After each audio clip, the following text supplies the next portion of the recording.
காட்டி 2.20 ஏறு வரிசையில் எழுதுக. Cube root of 2 square root of 4 4 root of 3. Okay, எந்த வரிசையில் சம எழுதணும்? ஏறு வரிசை. ஏறு வரிசையில் எழுதணும். ஏறு வரிசையில் எழுதணும்னா அதனுடைய வரிசைகள் எப்படி இருக்கணும்? ஒண்ணுமே இல்லைன்னா என்ன இருக்குதுன்னு அர்த்தம்? சரி, இதை அப்படியே சொல்றேன். ஸ்கொயர் ரூட் ஆஃப் 4 இன் மதிப்பு என்னது? 2. 4 இன் வர்க்கமூலம் 2. என்ன மிஸ்னா ஸ்கொயர் ரூட் ஆஃப் 4 எப்படி எழுதலாம்? 2 ஸ்கொயர் எழுதலாமா? Yes miss. Square root of answer. இதனுடைய மதிப்பு என்ன சாமி? 2. இந்த நம்பர் அப்படியே வச்சுக்கலாம்.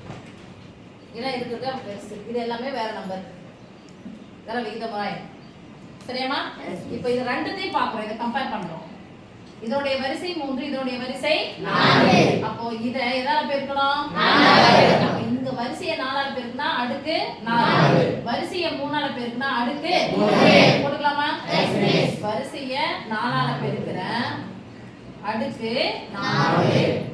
இங்க வரிசையை 3 ஆல பெருக்குறேன்.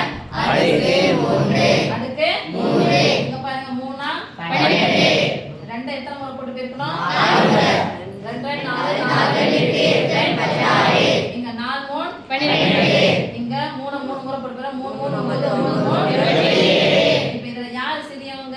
இவங்களா? வரிசை சரியா வந்துச்சா? Yes miss. அப்ப இது சின்னது, அதுக்கு அப்புறம் இது எடுத்தோனே இங்க சொல்லியாச்சு இதுதான் பெருசு. ரைட்? Yes miss. ஏறு வரிசையில் போட்டுக்கலாமா? Yes miss. ஏறு வரிசை இவங்க தான் சிறியவங்க. அப்ப முதல் நம்பர் யாரு?